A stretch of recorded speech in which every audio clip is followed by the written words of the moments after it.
The Grand Plaza Hotel shimmered like a jewel in the evening light, its marble facade and crystal windows reflecting the setting sun. Guests in designer clothes floated through the lobby, heading toward the grand ballroom where my brother David's wedding would soon begin. If they noticed me standing quietly by the concierge desk, they didn't show it. "Miss Carter." Thomas, my head of security, approached discreetly. "Everything is prepared according to your specifications. Though, are you sure you want to attend as a regular guest?" I smoothed my simple black dress, elegant but nothing like the elaborate gowns the other women wore. "Yes, Thomas. Let them have their moment. For now." He nodded, professional as always, but I caught the slight frown. Thomas had worked for me since I bought the Grand Plaza 3 years ago. He'd seen how I'd transformed it from a struggling luxury hotel into the most exclusive venue in the city. He'd also heard enough snippets of phone conversations with my family to understand why I kept my ownership private. "Your parents just arrived," he murmured. They're making quite an entrance." I turned to see Mom and Dad sweeping through the lobby like royalty. Mom's designer dress probably cost more than most people's monthly salary. Dad wore his success like armor, greeting other guests with the practiced charm of someone who thought money meant power. "Isabella." Mom's voice carried across the marble floor. "It actually came. And you're wearing that." I resisted the urge to touch my dress self-consciously. It was Chanel, though they didn't need to know that. "Hello, Mom." "Dad." Dad barely glanced at me, too busy waving to someone across the lobby. "At least you made an effort to look presentable. David's big day shouldn't be overshadowed by family embarrassments." Family embarrassments. That's what they'd called me ever since I declined Dad's offer to join his investment firm 5 years ago. Instead, I'd taken my business degree and inheritance from Grandma and disappeared into the hotel industry. They assumed I'd failed, probably working some mid-level management job at a chain hotel. If they only knew I now own not just the Grand Plaza, but a chain of luxury hotels across 3 continents. "The ceremony starts in an hour," Mom said, checking her diamond-encrusted watch. "Try not to draw attention to yourself. This wedding is costing a fortune, and everything must be perfect for David and Catherine." I bit back a smile. The wedding was indeed costing a fortune. About $300,000 for the venue alone. I knew because I'd personally approved the invoice, though the family thought David's future father-in-law was covering all expenses as a wedding gift. "Of course, Mom. I wouldn't want to embarrass anyone." "That would be a first," a familiar voice cut in. My brother David approached, champagne in hand, his custom tuxedo making him look every inch the successful surgeon he'd become. "Remember Isabella's college graduation? When she announced she was going into hotel management instead of finance. Dad nearly had a stroke." They laughed, the sound echoing off the marble floors. I remembered that day clearly, not just their disappointment but the determination it had sparked in me. While they mocked my career choice, I was learning every aspect of the hotel business, building connections and slowly acquiring struggling properties to renovate and rebrand. "At least she had the sense to get a real job eventually," Dad said, though he had no idea what I actually did. Our conversations over the years had been brief, usually ending with some variation of, "When are you going to do something meaningful with your life?" A hotel staff member, one of my employees, though they didn't know that, approached with a message for my parents. There was some issue with the flower arrangements that needed their immediate attention. "Probably some mix-up with the second-rate vendors," Mom sighed. "Isabella, make yourself useful and check on the table arrangements. Since you work in hotels, you must know something about proper place settings." I watched them hurry off, then pulled out my phone and sent a quick text to my events director. "Everything going according to plan?" "Yes, Miss Carter. Though the mother of the groom is quite demanding." I smiled. Mom had spent weeks complaining about the hotel's strict policies, never realizing she was arguing with my policies, my standards, my vision for what the Grand Plaza should be. The next hour passed in a blur of barely concealed insults and backhanded comments.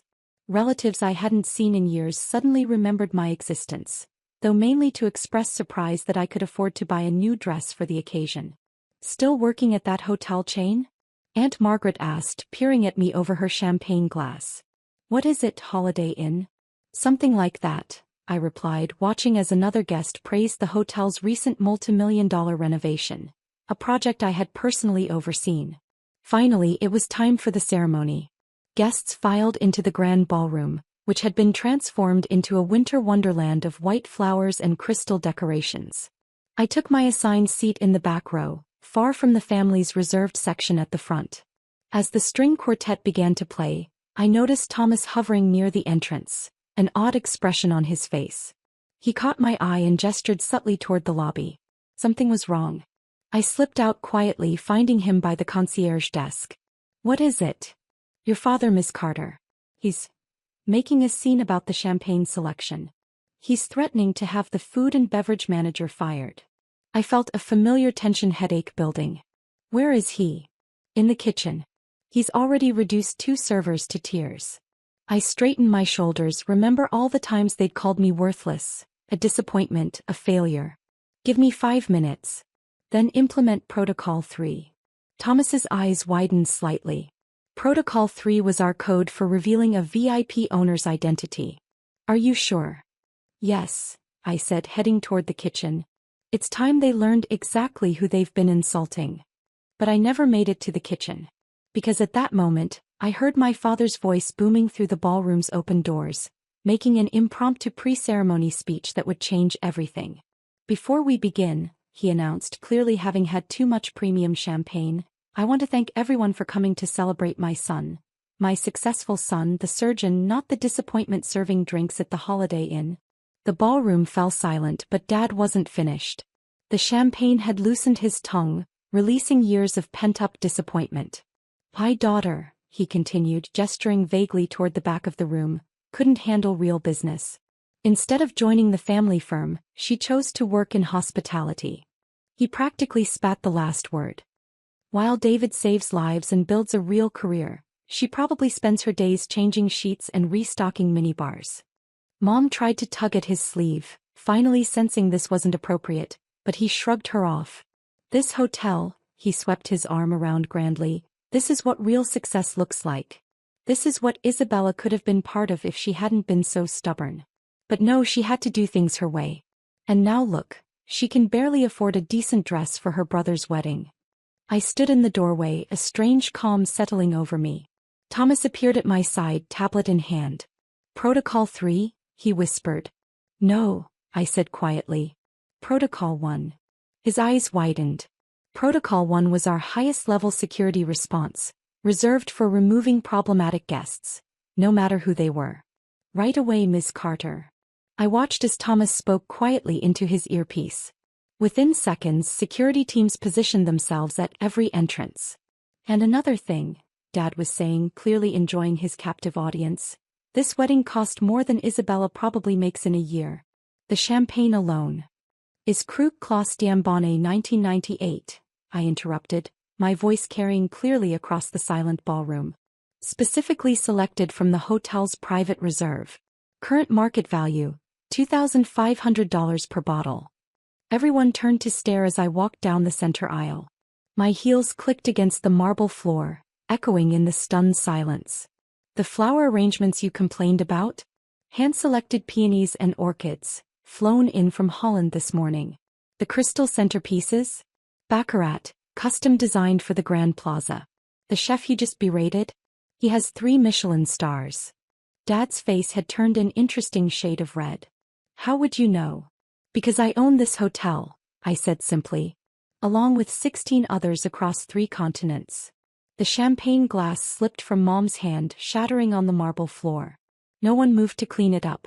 "That's impossible," David stammered from his position by the altar. "This is the Grand Plaza. It's owned by Carter Hospitality Group." "Yes," I smiled. "Carter. As in Isabella Carter. I took Grandma's maiden name when I started the company. I thought it had a better ring to it than Isabella Montgomery." Dad's mouth opened and closed several times, but no sound came out. Behind him I could see guests pulling out their phones, no doubt Googling Carter Hospitality Group. The recent renovation? My project. The strict vendor policies Mom's been complaining about? My policies. The second-rate champagne you've been drinking all evening? I personally approved that $85,000 beverage budget. But, Mom found her voice. "You never said anything. All these years. Would you have listened?" I asked quietly. "Every time I tried to talk about my work, You changed the subject to David's latest achievement. Every family dinner became an exercise in comparing me to everyone else's success. Thomas appeared at my side again. Miss Carter, your instructions? I looked at my father, still frozen mid-rant, then at my brother and his bewildered bride, and finally at the hundreds of guests who had just witnessed my family's true colors. Please escort my parents to the lobby, I said clearly. They seem to have had too much of my second-rate champagne. You can't throw us out. Dad finally exploded. Do you know how much this wedding cost? $300,000 for the venue, I replied calmly. Plus $85,000 for beverages, $50,000 for catering, $25,000 for flowers, and $40,000 for additional services. All of which, by the way, came from my account, not Catherine's father's. Consider it my wedding gift, and my last act of trying to please this family. Security moved forward smoothly, professionally. Mom started to cry, mascara running down her cheeks. Isabella, please, she sobbed. You're ruining your brother's wedding. No, Mom. Dad did that when he decided to announce to 300 guests that I was a failure. I turned to David. The venue is still yours for the evening. Get married, celebrate, enjoy the champagne. Just do it without our parents. As security led them toward the lobby, Dad's face had turned purple. You'll regret this. I'll have this place shut down. I'll call the health department, the business bureau. Good luck with that, I called after him. Carter Hospitality Group has an perfect record with all regulatory bodies. I made sure of it. The doors closed behind them, leaving a stunned silence in the ballroom. I turned to address the guests. I apologize for the interruption. Please enjoy the celebration. The kitchen will be serving dinner shortly, Wagyu beef or fresh-caught sea bass, both prepared by our Michelin-starred chef. And don't worry about the champagne, we have plenty more in our cellar. As the shocked murmurs began to rise, I started walking back down the aisle. David called after me. Bella, wait. You can't just leave. I paused, turning back. Actually, I can. It's my hotel. I smiled slightly. But don't worry about the bill. Consider it a parting gift from your failure of a sister. I found Mom and Dad still in the lobby, Mom crying on a Baroque settee while Dad argued loudly with Thomas. Do you know who I am? He was shouting. I'll have your job for this. Actually, sir, Thomas replied calmly, I work directly for Ms. Carter. Have for 3 years now. And she's the best employer I've ever had. It's time for you to leave, I said, approaching them one last time. Your car is waiting outside. Don't worry about your belongings, they'll be sent to your home. Isabella, Mom stood up, mascara streaked across her face. We didn't know. If you had just told us. You never asked, I replied simply. You were too busy telling everyone what a disappointment I was. This is ridiculous, Dad sputtered. You can't just throw us out. We're your parents. Watch me. I nodded to Thomas. Please ensure they exit the property. As security escorted them out, I heard Dad's last angry shout. You'll regret this. This isn't over. Actually, it is, I murmured, watching through the crystal doors as they were led to their waiting car. It's been over for a long time. Later that night, after the wedding had proceeded without further incident, I stood in my private office on the top floor of the Grand Plaza. The city lights sparkled below, and I could still hear the faint sounds of celebration from the ballroom. My phone had been buzzing non-stop. Messages from relatives, old family friends, business acquaintances. Everyone wanted to know the story behind the mysterious hotel owner who had thrown her own parents out of her brother's wedding. A knock at the door interrupted my thoughts. It was Thomas. Your brother is asking to see you, he said. He's in the lobby. I considered for a moment, then nodded. Send him up. David entered my office cautiously, still in his wedding tuxedo. He looked around at the elegant space, taking in the view, the awards on the walls, the evidence of success he'd never bothered to notice before. Nice office, he said awkwardly. Thank you. Congratulations on your marriage. He shifted uncomfortably. Bella, I don't know what to say. There's nothing to say, I replied, turning to face him fully. You all made your opinions of me very clear over the years. I just finally decided to show you how wrong those opinions were. But why didn't you tell us? All this success. Would it have mattered? I asked quietly. Or would you have found some way to diminish it like everything else I've done? He had no answer for that. Enjoy the rest of your wedding celebration, I said, turning back to the window. The hotel staff will take care of everything. Consider it my last act as your sister. Bella. Goodbye, David. Give Catherine my best wishes. After he left, I poured myself a glass of the same champagne they had all been drinking downstairs. The one Dad had simultaneously criticized and overindulged in. The irony wasn't lost on me. My phone buzzed again, a message from Mom. Please let us explain. We didn't mean. I deleted it without reading further. They'd had years to see me, to understand, to care about my success. Instead, they'd chosen to believe what they wanted to believe. Looking out over the city at the empire I'd built while they were busy dismissing me, I finally felt free. Sometimes the best revenge isn't proving people wrong. It's letting them realize just how wrong they've been all along. I raised my glass to my reflection in the window. Here's to the family disappointment, I whispered, and the empire she built while they weren't watching.